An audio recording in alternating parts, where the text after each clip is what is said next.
우리가 안식하려면 무거운 짐을 내려놓아야 합니다. 주님은 말씀하시죠. 마태복음 11장 18절에 보면 수고하고 무거운 짐진 자들아 다 내게로 오라 내가 너희를 쉬게 하리라.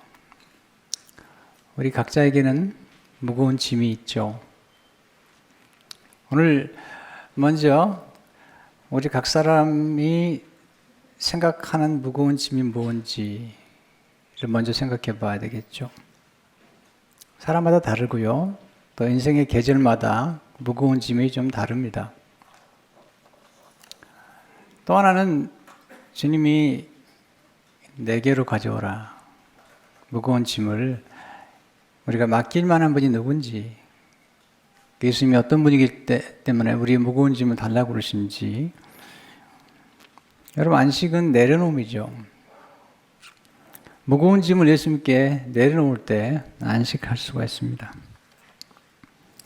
우리가 무거운 짐이 다 우리가 생각할 때 나쁜 게 아니고 어떤 건 좋은 것, 하나님이 주신 것, 하나님이 주신 아주 소중한 선물이 우리의 무거운 짐이 될 수 있죠. 아브라함에게는 무거운 짐 중 하나가 그의 아들이었어요.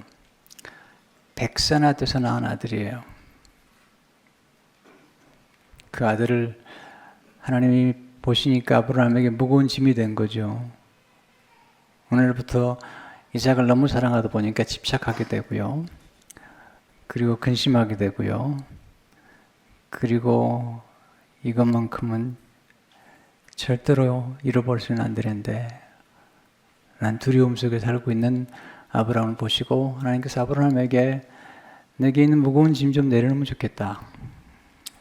오늘 1절을 보니까 그 일 후에 하나님이 아브라함을 시험하시려고 그를 부르시되 아브라함아 하시니 그가 이르되 내가 여기 있나이다. 여호와께서 이르시되 내 아들 내 사랑하는 독자 이삭을 데리고 모리아 땅으로 가서 내가 내게 일러준 한 산 거기서 그를 번제로 드리라. 하나님 목소리가 좀 떨리세요. 내 아들 내 사랑하는 독자 이삭 Your only son Isaac whom you love. 여기서 배우는 첫 번째 교훈은 뭐냐면 하나님 우리가 사랑하는 것을 통해서 우리를 시험하신다는 거죠. 하나님 우리를 유혹하지 않았어요. 유혹은 죄를 범하게 만드는 거고 유혹은 하나님을 멀리하게 만드는 거고 유혹은 우리를 망가뜨리는 거죠. 시험은 달라요. 시험은 우리라고 더 새로운 차원으로 더 높은 차원으로 더 깊은 차원으로 이끌기 위해서 하나님이 우리에게 주시는 테스트죠. 초등학교 때 시험을 다 통과하면 이제 중학교로 들어가고 중학교에서 시험을 다 통과하면 고등학교로 들어가는 것처럼 우리 인생 가운데 이렇게 삶의 단계 때마다 하나님이 우리에게 테스트를 하시는데 그 시험을 다 통과해야 되죠. 1절에 보니까 그 이후에 하나님이 아브라함을 시험하시려고 그랬거든요. 보통 우리가 신앙의 여정에서 한 세 가지가 자주 시험을 받는 것 같아요. 첫째, 하나님은 우리의 사랑을 시험하시죠. 우리가 사랑한다는 것은 아끼는 거예요. 아주 소중한 것, 아주 고귀한 것이 우리가 사랑하는 거죠. 사랑의 테스트는 이런 거죠. 이삭을 주신 하나님을 사랑하는 것인지 아니면 이삭을 사랑하는 것인지, 선물을 주신 분을 사랑할 것인지 아니면 선물을 사랑할 것인지, 이게 아주 애매하거든요. 자, 질문하겠습니다. 선물이 중요합니까? 선물을 주신 분이 중요합니까? 다 알죠, 정답은. 다 아는데 이게 쉽지 않은 거예요. 네. 우리 손주들에게 제 아내가 아이스크림을 줬어요. 아이스크림을 할머니 좀 달라고 그랬더니 큰 손주는 줬는데 둘째 손주는 아주 지혜로워요. 할머니 드릴 수가 없대요.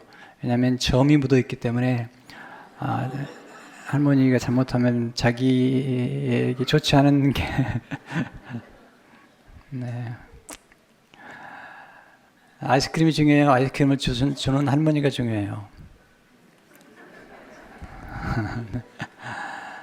우리가 이렇게 질문하지만 생각보다 우리가 논리적으로 쉽게 대답할 수 있는 그 대답이 우리 삶의 현장에 부딪히면 쉽지 않거든요. 아브라함이 통과를 하죠. 하나님을 사랑하기 때문에. 그래서 12절을 보면 이렇게 얘기하죠. 내가 내 아들, 내 독자까지도 내게 아끼지 아니하였으므로 내가 이제야 now 내가 하나님을 경외하는 줄을 아노라. 아끼지 아니한 것까지도 하나님께 맡겼다는 거죠. 여기서 아브라함은 하나님을 경외했던 그가 어느 날부터 이삭을 때문에 두려워하는 거죠. 이삭의 안전 때문에 두려워하는 거죠. 이삭을 잃어버릴까 봐 두려워하는 거잖아요. 우리에게는 어떻게 보면 유일하게 내려놓을 수 있는 어떤 것이 있을 것 같아요. 이것만은 안 됩니다.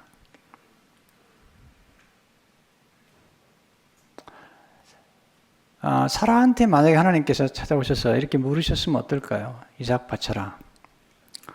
사라는 간단했을 것 같아요. 하나님, 아브라함 바칠게요. 네, 대답 쉬웠을 것 같아요. 아브라함 데려가세요. 여러분, 자식에 대한 집착이 아버지도 물론 크지만 엄마가 더 큽니다.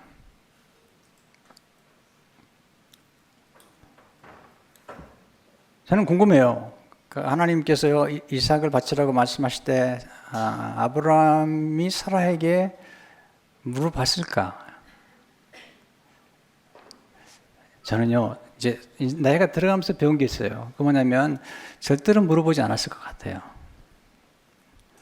물어보다가는 맞거든요.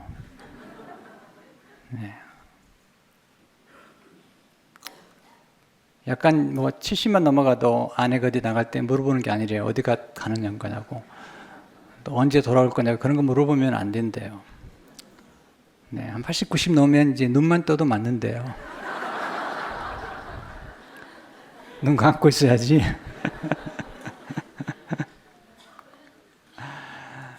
이게 굉장히 중요한 질문들이 우리에게 가끔 있는 거죠.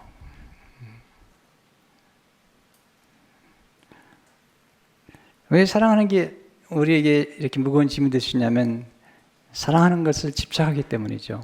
그리고 집착을 사랑으로 알거든요. 그건 아닌데요. 두 번째, 하나님 우리의 순종을 시험하시죠. 아브라함이 하나님의 부르심 받았을 때 순종하죠. 히브리 11장 8절에 보니까 믿음으로 아브라함은 부르심을 받았을 때 순종하여 장래 유업으로 받을 땅에 나아갈새 갈 바를 알지 못하고 나아갔으며. 근데 아브라함이 이 히브리 11장 8절의 순종이 온전한 순종이었을까요? 아니에요. 우리가 순종을 하지만 대부분이 부분적인 순종을 해요. 하나님께서 아비 친척집을 떠나라고 그러는데 아버지 모시고 갔고요. 조카로 데려갔거든요. 온전한 순종, 온전한 사랑에 이르기까지는 우리 신앙의 여정이 멀고도 먼 거죠. 아브라함의 생애 이제 그 인생의 절정에서 이렇게 온전한 순종을 할 수 있는 것이지, 처음부터 그렇게 순종을 온전히 할 수 있으면 얼마나 좋겠어요. 여러분이나 저나 우리 인생 여정의 신앙의 순례길에 가면서 솔직히 고백해 보면, 순종하긴 했지만 그렇게 온전한 순종을 하지 못했던 거죠. 근데 아브라함의 신앙의 절정에 이르렀을 때 드디어 하나님 앞에 온전한 순종을 보여드리죠. 칭찬하세요. 18절에 보니까 또 내 시로 말미암아 천하 만민이 복을 받으리니 이는 내가 나의 말을 준행하였습니다. 순종했다고 나오잖아요. 현대인의 성경 보니까 그리고 내가 나에게 순종하였으므로 내 후손을 통해 세상의 모든 민족이 복을 받을 것이다. 우리의 삶 가운데 지금 우리가 하는 하나님의 온전한 순종은 어디까지인지 궁금하잖아요. 세 번째, 하나님 우리의 믿음을 시험하시죠. 믿음은 신뢰죠. 신뢰라는 거죠. 신뢰한다는 것은 맡기는 거죠. 우리는 신뢰하는 대상에게 맡기죠. 가장 소중하다는 걸 맡기죠. 여러분, 돈을 아무에게나 맡기나요? 여러분, 돈은 좋은 거예요. 그런데 위험한 거죠. 그게 우리 하나님이 될 수 있기 때문에 하나님이 조심하라고 그러는 거죠. 우리가 가장 소중한 걸 자녀라고 그럴 때 자녀를 아무에게 맡길 수 있나요? 아브라함이 처음부터 하나님을 신뢰했나요? 하나님의 약속을 온전히 신뢰했나요? 하나님 너를 지켜줄 거다. 하나님 아브라함 부르셔서 이렇게 말씀하시죠. 너를 축복하는 자를 내가 축복하고 너를 저주하는 자를 내가 저주하리라 말씀하셨거든요. 이것은 뭐냐면 하나님이 너를 보호해 주겠다고 약속하셨는데 신뢰하지 못했어요.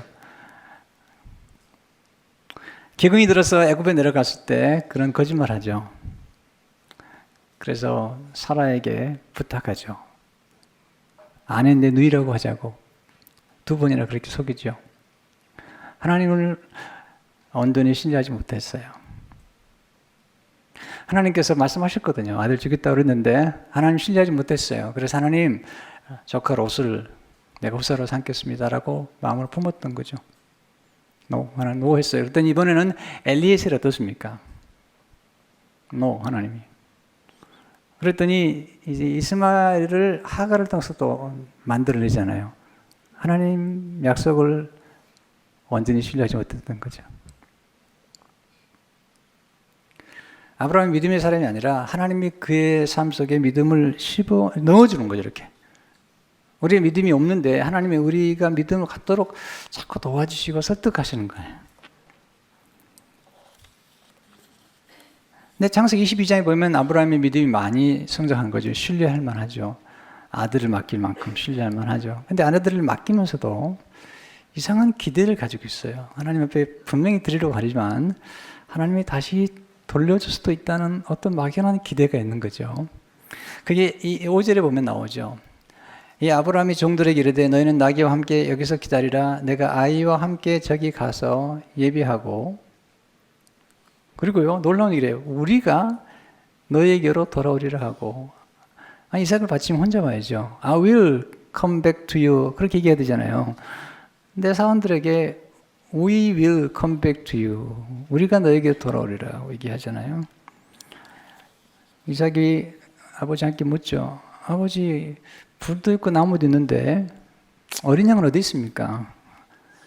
야 대단합니다. 아브라함이 믿어요. 그 바랄 수 없는 점이 있죠. 8절에 보면 아브라함이 이르되 내 아들아 번제한 어린 양은 하나님이 자기를 위하여 친히 준비하시리라 하고 두 사람이 함께 나아가서 믿음이라는 게 뭘까? 믿음은 거룩한 기대입니다.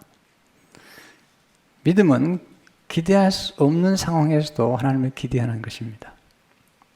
믿음은 바랄 수 없는 상황에서도 바라는 것입니다. 도저히 인간적인 생각과 환경으로는 도저히 불가능한 거죠. 홍해바다가 어떻게 갈라지겠어요? 100세가 된 아브라함이 어떻게 아이를 낳겠어요? 종으로 팔려갔던 요셉이 어떻게 만민의 생명을 구원하는 그런 인물이 될 수가 있겠어요? 우리가 바랄 수 없는 중에 바라는 삶을 산다는 게 믿음이죠.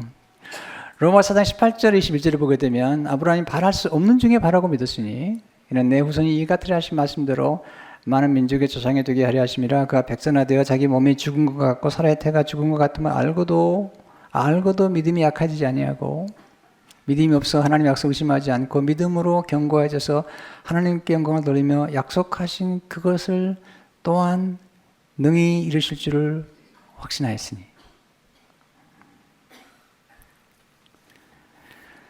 하나님 가끔 우리에게 이런 테스트를 하시지만 하나님 우리를 기다리세요. 때로 실패하기도 해요. 그런데 하나님이 실망하지 않고요. 계속 아브라함을 찾아오셔서 우리 믿음을 키워주시고 하나님을 신뢰할 수 있도록 설득하시는 하나님이시죠. 두 번째, 하나님께 우리의 집착을 내려놓을 때 안식하게 되죠. 욕망은 쉽게 집착하는 거죠. 사실은요. 우리가 집착하는 것이 우상이 되죠. 우상이란 하나님과 우리 사이를 가로막고 있는 거예요. 그래서 하나님을 바라보지 못하게 만드는 거죠. 쉽게 가면 하나님이 우리에게 모든 좋은 걸 주시는 거예요. 하나님은 우리의 삶 속에 생명을 허락해 주시는 그런 통로가 되실 뿐만 아니라 원층이 되시는데 만약에 무언가가 막혀 있다면 하나님의 축복의 흐름이 끊어져 버리는 거예요. 마치 전기 플러그가 빠져 있으면 스위치를 올려도 소용없는 것 같이 하나님과 우리 사이에 어떤 무상이 있어서 그것이 설령 좋은 것이라 할지라도, 그것이 설령 하나님께서 주신 걸 할지라도 우리로 하여금 하나님을 바라보지 못하게 만드는 것이 있다면, 하나님 우리 사이에 뭔가 막어 있다면 하나님의 놀라운 축복의 흐름이 우리에게도 막힐 뿐만 아니라 우리를 선물로 주신 자녀에게까지도 나쁜 영향을 끼치는 거죠. 우상은 하나님 말고 뭔가 집착하는 것, 이게 우상이 되는 거죠. 그렇다고 욕망을 없애달라고 기도해서는 안 돼요. 하나님께서 아브라함이 이삭을 낳기 전까지 계속 아들을 낳고 싶어 하는 욕망이 있었거든요. 근데 욕망이 자꾸 사그러져 가요. 왜냐하면 나이가 들어가니까. 그래서 이제 100세가 되니까 거의 포기한 거죠. 살아도 이제 경수가 끊어진 거죠. 이제 메노포스가 된 거죠. 근데 하나님 찾아오세요. 너의 소원, 너의 욕망을 아직 버리지 말라고. 하나님은 우리의 삶의 욕망과 우리 삶의 꿈을 통해서 역사하시기 때문에 하나님께서 우리의 욕망을 자꾸 강렬하게 만드실 때가 있어요. 앤드류 모레이가 쓴 책 가운데 순종이라는 책에 보면 이렇게 기록하고 있습니다. 간절한 욕망이 없이는 강한 믿음도 있을 수 없다. 욕망은 우주에 있어서 가장 중요한 동기적인 힘이다. 하나님께서 그의 독생자를 보내신 것은 바로 우리를 구원하지 않은 그 욕망 때문이었다. 사람으로 하여금 연구하게 하고 일하게 하고 고민하게 하는 것도 욕망이다. 죄인으로 하여금 그리스도께로 나오게 하는 것도 오직 구원에 대한 욕망이다. 그의 기대하시는 바와 같은 인간이 되기를 사모하고 그의 뜻을 가능한 많이 알기를 바라는 것도, 그리고 그 약속의 땅에 우리 마음이 끌리게 되는 것도 또 하나님을 향한 욕망 때문이다. 욕망이라는 게 갈망이죠. 좀 다른 얘기 얘기하면 동경하는 거죠. 뭔가를 그리워하고 바라는 것. 우리는 하나님 만들었기 때문에 우리 안에는 영원한 것을 향한 갈망이 있어요. 그리고 우리를 만드신 하나님을 향한 갈망이 있고요. 그리고 하나님의 아름다우심, 그 아름다움에 대한 갈망이 있어요. 그래서 우리는 아름다운 것을 보면 끌리게 돼 있고요. 그리고 우리 스스로가 더 아름다운 사람이 되고자 하는, 더 선하고 착하고 아름다운 사람이 되고자 하는 갈망이 우리 안에 있는 것이죠. 근데 문제는 우리의 욕망이나 갈망이 집착이 될 수가 있다는 거예요. 탐욕이 될 수가 있다는 거죠. 이건 조심해야 되겠죠. 저는 하나님께서 얘기하는 거죠. 아브라함에게 이삭을 좀 내려놓으면 좋겠다. 근데 부모가 돼보면 알 수 있는 것처럼 부모가 되면 다른 건 다 몰라도 자녀를 내려놓는 게 가장 어려운 것 같아요. 물론 뭐 어떤 부모는 이 자식 좀 내려놓으면 좋겠다 그러는데 그건 특별한 경우고요. 예. 또 그런 분도 나중에 아이가 잘 크니까 좀 잘못한 얘기 같다고 그러더라고요. 근데 아직 게임은 끝나지 않았거든요. 아직 아이들이 공사 중이잖아요. 그래서 아직 모르는 거거든요. 근데 어떻든 우리 인간의 마음속에 마지막 끝까지 붙잡고 있는 게 있다면 자녀가 아닌가 하는 생각이 많이 들 때가 많죠. 어떤 분은 자녀가 없기 때문에 이삭과 같은 무엇인가가 있는 거예요. 어떻게 하면 하나님 앞에 이렇게 드릴 수 있죠? 집착을. 첫째로 하나님께 이삭을 드리기 먼저 내려놓아야 되죠. 두 손을 펴야 돼요. 구절에 보니까 하나님이 그에게 일러주신 곳에 이른지라 이 아브라함이 그곳에 제단을 쌓고 나무를 버려놓고 그의 아들 이삭을 결박하여 제단 나무 위에 놓고 내려놓은 거잖아요. 네. 두 손을 펴셔야 돼요. 우리가 생각보다 꽉 쥐고 사는 게 많아요. 이것만큼은 아니라고. 사실 별로 중요하지 않은 것도 꽉 쥐고 있는 수가 있거든요. 네, 그걸 잃어버리면 마치 인생이 끝나는 것처럼 끝나지 않아요. 오히려 자유로운 거예요. 여러분 원숭이 잡는 법 들어보셨죠? 아프리카에서 조그만 이런 그런 바구니에다가 바나나를 넣어놓고요. 유혹하는 거죠. 그런 원숭이 와가지고 손을 넣고 바나나를 이렇게 끄집어내려고 그러는데 바나나하고 손하고 같이 나오질 않아요. 바나나를 놓으면 정글에 있는 모든 바나나가 자기의 것인데 이걸 놓지 않기 때문에 붙잡히는 거죠. 마치 마찬가지죠. 우리 손에 잡은 것들을 내려놓아야지 자유로울 수 있는데 아브라함이 자유롭지 않기 때문에 하나님께서 내려놓으라고 그러는 거잖아요. 무서운 집착이 많아요. 어떤 분은 복수에 관한 집착이 있어요. 불행한 거죠. 내려놓으셔야 됩니다. 오래전에 여러분 스토리 들으셨을 거예요. 어떤 일본 분인데 평소에 남편이 너무 괴롭혔나 봐요. 남편이 나이가 들어서 힘이 쫙 빠지니까 8시간을 때려서 죽였어요. 남편들이 힘을 키우셔야 됩니다. 근데 이게 이제 무서운 거 뭐냐면 남편에 대한 무서운 복수심이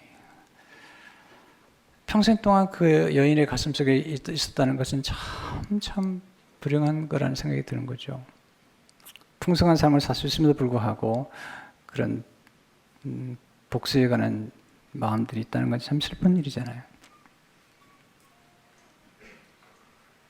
오늘 내려놓으세요. 뭐든지 여러분의 삶 가운데 여러분을 풍성하지 못하도록 만드는 게 있다면 내려놓으셔야 됩니다. 두 번째, 하나님께 내려놓은 후에 내어드려야죠. 내어드림이 중요하죠. 2절을 보니까 여호와께서 이르시되 내 아들 내 사랑하는 독자 이삭을 데리고 모리아 땅으로 가서 내가 내게 일러주는 항상 거기서 그를 본제로 드리라. 그를 본제로 드리라. 내어드림이죠. 예배는 드림이죠. 내가 가장 값진 걸 드려야지 예배예요. 여러분 교회 올 때 진정한 예배는 설교를 듣는 것만이 아니에요. 진정한 예배는 기도, 또 찬송을 드림, 여러분이 예물을 드리는 거죠. 여러분 예물을 어떻게 준비하시나요? 식당에 가서 팀 노는 식으로 준비하시나요? 기분 좀 내키면 좀 더 할까? 제가 오래전에 들은 얘기죠. 어떤 분이 교회에서 피아노가 필요하다고 해서 피아노 헌금을 하려고 가져갔다고 목사님이 너무 강조하니까 기분 나빠가지고 다시 가져왔다고 그러더라고요.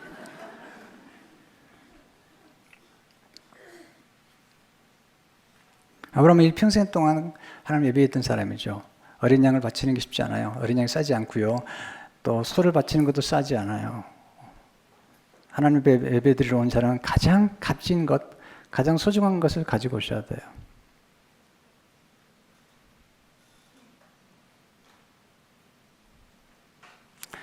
하나님 너무 싸구려로 생각하지 마세요.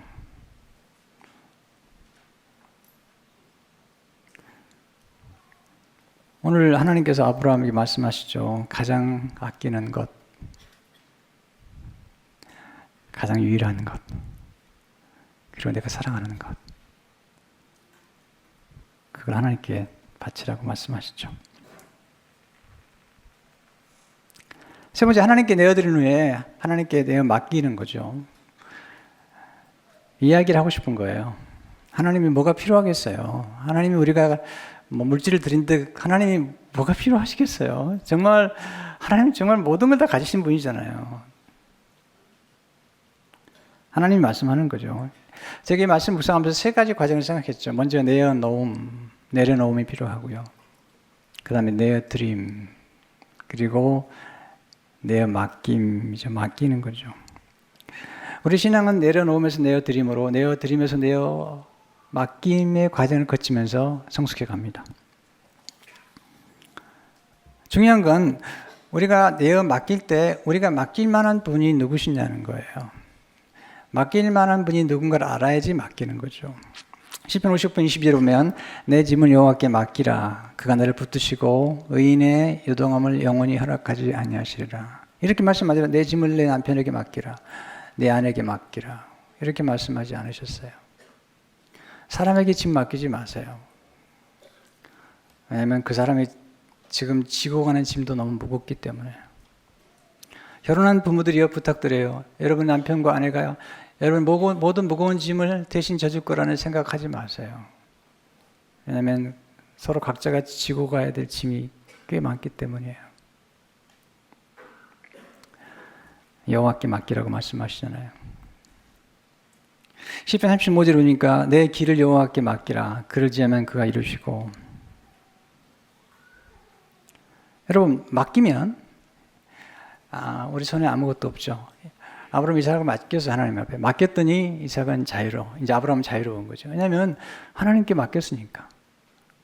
우리가 뭔가를 맡겼다면 진정한 맡김은 이제 우리에게 없는 거예요. 문제는 하나님께 짐을 가지고 갔다가 내려놓지 않는다는 거죠. 또 맡기지까지도 안 한다는 거죠. 더 문제는 맡긴 다음에 또 뺏어가는 거예요.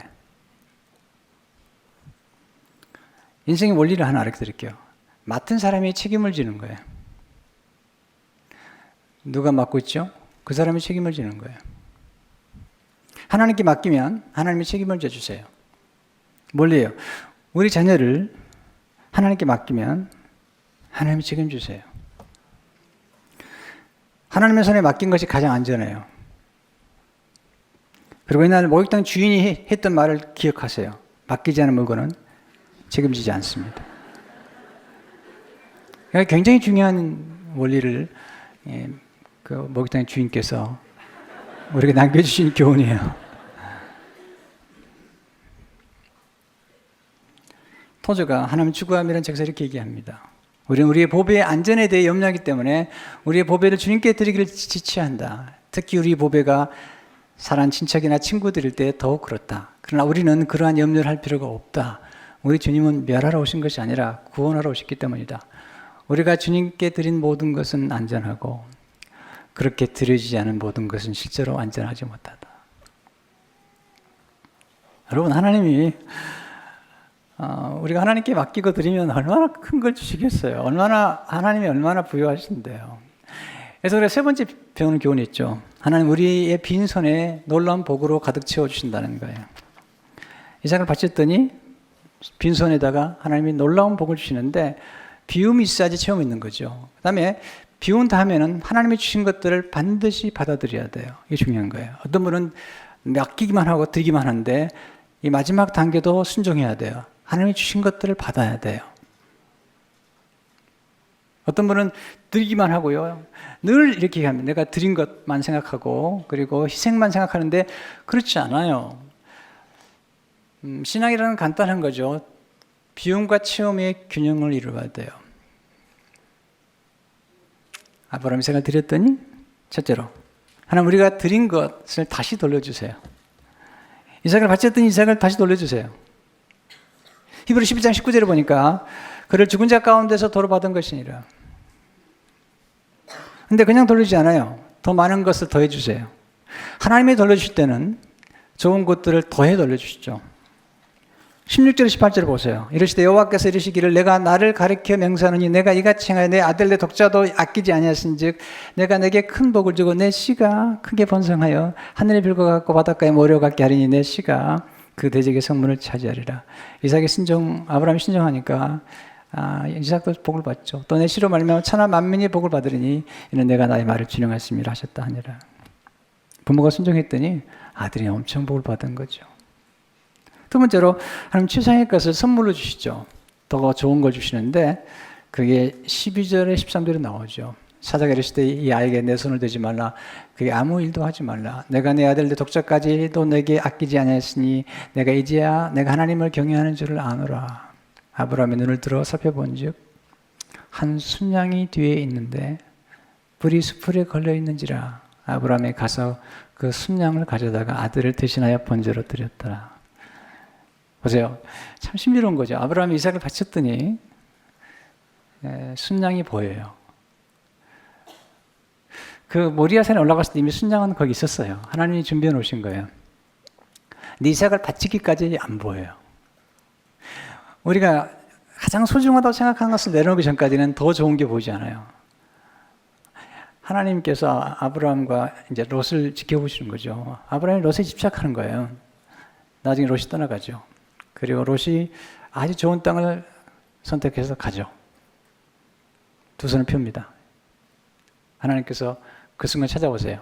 아브라함아, 동서남북을 다 봐라. 이 땅 다 주겠다. 그리고 내 후손이 티끌처럼 많게 하겠다. 이게 하나님 하신 일들이죠. 이 순양이 누굴까요? 장차 오실 예수 그리스도세요. 이삭을 대신하여 죽으신 순양 예수 그리스도를 의미하죠. 인류 역사상 독생하신 예수 그리스도를 우리에게 내어주신 하나님 아버지의 그 고통과 아픔을 제일 처음 알았던 사람이 아브라함이에요.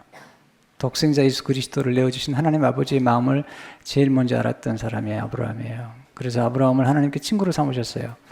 이사야 41장 8절을 보니까 나의 벗 아브라함의 자손아, 야고보 2장 23절을 보니까 이에 성경 이른바 아브라함이 하나님 믿으니 이것을 의로 여기시다 말씀이 이루어졌고 그는 하나님의 벗이라 칭함을 받았나니. 하나님은 우리에게 제일 좋은 걸 주기 원하세요. 아브라함 보면요, 항상 자선의 것을 자꾸 집착을 해요. 조카롯 아니라는 거죠. 엘리에셀 아니라는 거죠. 이스마엘 아니라는 거죠. 이삭 그것도 아니래요. 하나님 당신을 주시겠대요. 어린 양 대신 예수 그리스도를 주시겠대요. 그래서 아브라함이 하나님을 소유하면서 모든 걸 다 소유한 자가 되었고, 그리고 모든 것에 자유로워집니다. 세 번째, 하나님은 좋은 만남을 예비해 주시죠. 그러니까 이삭을 바쳤더니 이삭을 위해서 순양을 예비하시고 또 하나 예비하신 게 있죠. 이삭의 배우자를 예비하세요. 리브가. 그게 창세기 22장의 완전한 절정이에요. 놀라운 절정이에요. 23절을 보시면 이 여덟 사람은 아브라함의 형제 나홀의 아내 밀가의 소생이며 부두엘은 리브가를 낳았고, 리브가가 누구죠? 이삭의 남편이잖아요. 이삭의 아내잖아요. 아니, 이삭을 바치라고 말씀하시면서 하나님은 아브라함이 이삭을 바치고 알았고, 그래서 순양도 준비하시고, 그리고 이삭과 결혼할 리브가를 준비하셨어요. 그래서 이삭과 리브가 사실 야곱이 태어나고요. 야곱에게서 12 아들이 태어나고요. 그리고 12아들 가운데 유다가 태어나고요. 그리고 유다의 후손으로 예수님 오시잖아요. 그러니까 이 드라마가 놀라운 드라마죠. 하나님은 독생자 예수님을 십자가에 내어주심으로 우리를 구원하셨어요. 그러니까 지금 이 창세기 22장 속에 나타나는 드라마는 놀랍죠. 왜냐하면 거기 모리아 산은 예루살렘이에요. 그 모리아 산에 나중에 성전이 세워지죠. 역대하 3장 1절을 보게 되면 솔로몬이 예루살렘 모리아 산에 여호와의 전 건축하기를 시작하니, 예수님이 성전 대신 예수님이 모리아 산 예루살렘에서 십자가 죽으시거든요. 근데 주님은 우리를 위해서 모든 걸 내어놓으시죠. 하나님 아버지가 아브라함과 이삭을 위해서는 순양을 예비하셨어요. 근데 하나님 아버지께서 자기의 독생하신 아들 예수 그리스도를 위해서는 순양을 예비하지 않으시고 그 아들이 십자가에서 죽게 만드셨어요. 우리를 위해서. 이게 복음이에요. 하나님이 아브라함을 위해서는, 이삭을 위해서는 순양을 예비하셨지만 하나님의 아들, 독생하신 아들을 우리를 위해서 내어주실 때는 예비하지 않으셨어요. 예수님이 우리 죄를 대신 담당하시고 죽으셨어요. 그리고 부활하셨어요. 그런 까닭에 우리의 무거운 짐을 대신 담당할 수 있는 안식일의 주인 되신 예수님께서 십자가에 죽으시고 부활하심으로 우리에게 진정한 안식을 주시는 거죠. 그 주님은 모든 짐을 하나님께 맡겼어요. 주님은 모든 삶 용서하셨고 주님은 복수하지 않으셨어요. 베드로전서 2장 23절을 보니까 욕을 당하실 때 맞대 욕하지 아니하시고 고난을 당하시 위협하지 아니하시고 오직 공의로 심판하시는 이에게 부탁하시며. 여러분이 살다 보면요, 가장 무거운 짐 중에 하나가 복수하는 거잖아요. 내려놓으셔야 돼요. 우리가 하나님 앞에 내려놓는 것은 매일 매 순간 내려놔야 돼요. 아브라함이 이삭을 바치러 가기 전에 3일 동안 모리아산으로 가기 전에 이미 떠나기 전에 아브라함 속에서 아브라함이 죽었어요. 아브라함이 죽지 않으면 이삭 못 바쳐요. 그리고 아브라함의 마음속에, 아브라함의 마음의 성소에 이미 이삭은 하나님께 드려졌어요. 그래서 모리아산을 간 거죠. 그게 부활의 사건이에요. 십자가 사건이죠. 지금 십자가 돌아가신 지 3일 만에 부활하시잖아요. 겟세마네 동산에서 기도하신 것처럼 아브라함도 모리아산을 향하기 전날 밤에 밤을 새워 기도했을 거라고 생각하죠. 그런데 사흘 후에 이삭을 드렸더니 다시 부활하는 것 같은 경험을 하게 된 거죠. 제가 살아가면서 이게 내려놓는 게 얼마나 어려운지 저는 하루에도 몇 번씩 하나님께 이런 기도를 드립니다.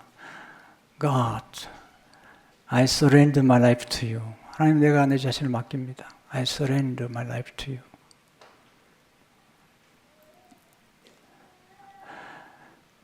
하루에도 몇 번씩 그런 기도를 할 때가 많습니다. 맡깁니다. I commit my life to you. 교회도 맡깁니다.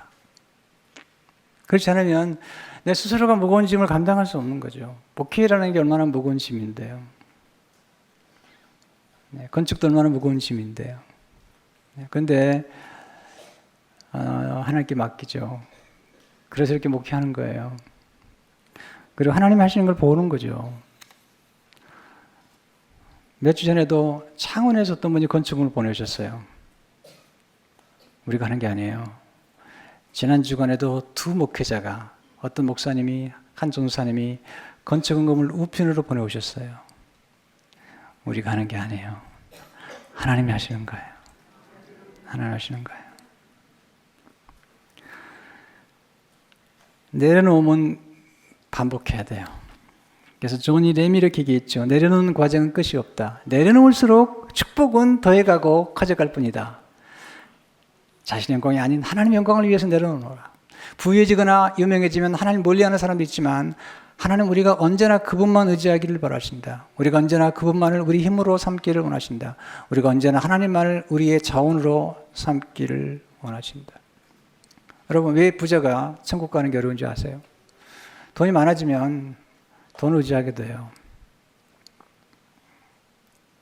돈에는 부유한데 신앙은 제로예요. 무슨 일만 생기면 하나님 앞에 기도하는 게 아니라 얼마면 되죠? 신앙에 부유한 사람들 가운데는 오히려 난민들 가운데 날마다 하나님을 의지하는 사람들이 더 신앙이 부유할 수 있어요. 그래서 주님께서 말씀하시죠. 부자가 천국 가는 게 얼마나 어려운지 낙타가 바늘기로 들어가는 것보다 어렵다는 거죠. 혹시 우리가 잘 되고 잘 살 때 혹시 하나님보다도 물질을 의지하지 않는지. 여러분 생각보다 쉽지 않아요. 여러분 11조 드리시나요? 11조 드리면 좋을 것 같죠? 하나님 의지한다고 그러지만 우리는 아닌 때가 많잖아요.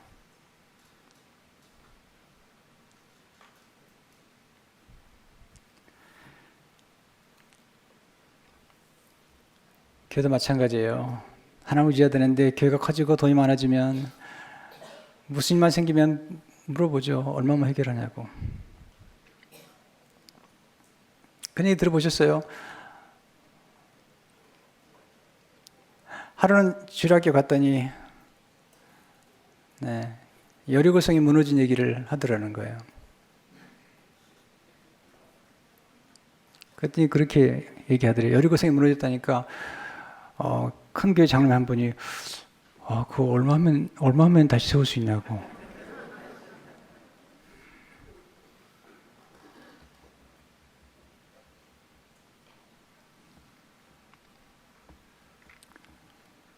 오늘 우리가 하나님 의지하는 가운데 우리 자녀를 맡기는 게 필요하고요. 우리 삶 가운데 모든 삶을 진심으로 하나님께 맡기는 게 필요해요.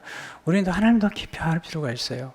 우리 하나님 얼마나 우리가 신뢰할 만한지, 우리의 가장 소중한 것을 맡길 만한 것인지를 정말 경험해야 돼요. 경험하지 못하면 안 돼요. 그러면 맡기지 못해요.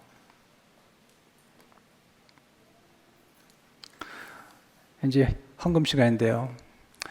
오늘 헌금 얼마나 가져오셨는지 궁금해요. 여러분, 근데요, 하나님 여러분의 헌금 받지 않으세요. 물론 받으시지만 여러분이 헌금 가진 헌금으로 예배드리는 거 아니에요. 최고 걸 드려야 돼요. 그게 뭔지 알려 드릴게요. 예수님이세요. 예수님이 보혈이에요. 하나님 앞에 나갈 때 가장 좋은 거 가지고 나가야 되는데 우리가 가진 헌금으로 나오는 게 아니에요. 예수 그리스도의 보혈과 그 피로 하나님께 나가는 거예요. 물론 여러분 헌금 귀중하지만 그렇다고 기분 나쁘다고 그냥 가져가지 마시고 하나님은요, 자기 아들 다 내어주셨잖아요. 그리고 우리가 예배 드릴 때마다 피 없이는 나갈 수 없는데 예수 그리스도의 피와 그의 제물을 가지고 나가는 거예요. 그때 하나님께서 우리 예배를 억셉트하는 거죠. 기뻐하시는 거잖아요. 그런 마음으로 예배를 드리고 헌금을 드려야죠.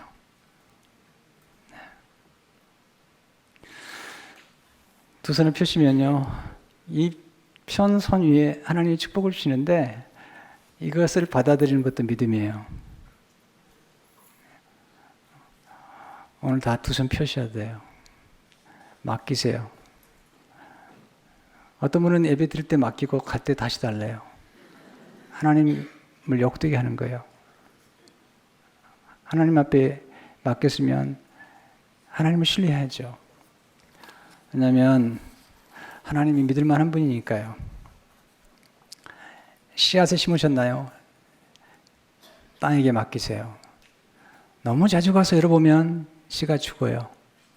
맡기세요, 땅에게. 여러분, 잔도 마찬가지죠. 하나님께 맡겨야죠. 오늘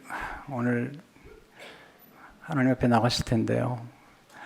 모든 염려도 맡기시고 또 무거운 짐도 하나님께 내려놓으신 여러분 되시기를 주의 이름으로 축원합니다.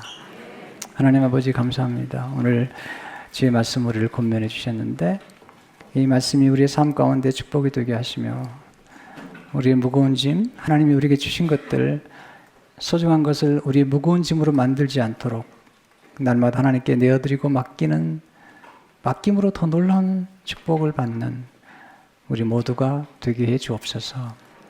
예수 이름으로 기도합니다.